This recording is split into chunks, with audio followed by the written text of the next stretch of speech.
திருத்தணி அருகே ஐயனேரி கிராமத்தில் 2 நாட்களுக்கு முன்பு காணாமல் போன அம்மன் கழுத்தில் இருந்த 10 சவரன் தங்க தாலியை திருடி சென்ற கொள்ளையர்களை போலீசார் வழக்கு பதிவு செய்து தேடி வந்த நிலையில் இன்று காலை கோவிலில் ஏராளமான பக்தர்கள் குவிந்திருந்த நிலையில் கோவில் பூசாரியான மகேஸ்வரிக்கு திடீரென சாமி வந்து கோயிலை சுற்றி வந்து அவர் கருவறைக்குள் சென்றுவிட்டு திரும்பி வந்தபோது கையில் காணாமல் போனதாக கூறப்பட்ட 10 சவரன் நகையை கையில் எடுத்து கொண்டு வந்து என் நகை திருட்டு போல இங்குதான் இருக்கு என்று சொல்லியவாறு வந்து பக்தர்களிடம் காண்பித்ததால் பரபரப்பு ஏற்பட்டது.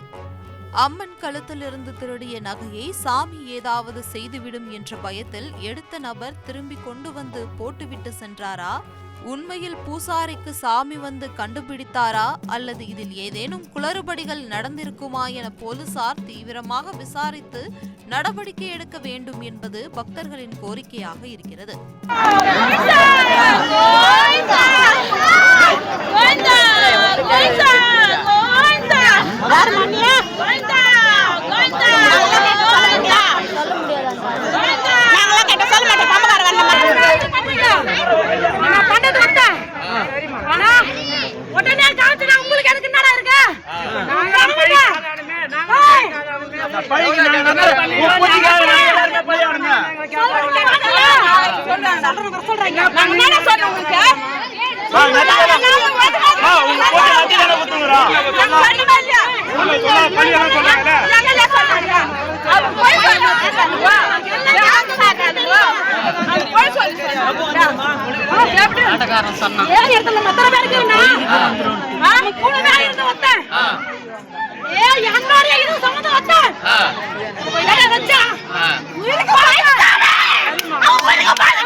தவிர்க்க முடியாத தம்ப்நெயில்ஸ், கலக்கலான கண்டென்ட்ஸ், சினிமாவும் சீரியஸ் பிரச்சனைகளும், பல வருடங்கள் இடைவெளிக்கு பிறகு இந்த படத்துல ஒரு கலகலப்பும் கைகலப்பும்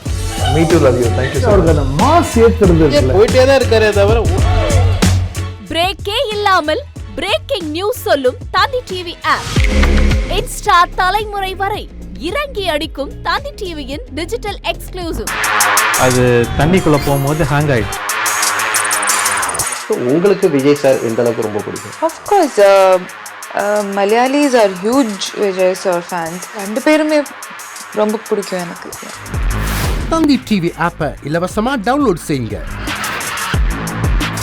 ஃபாலோ பண்ணுங்க, சப்ஸ்கிரைப் பண்ணுங்க, என்ஜாய் பண்ணுங்க.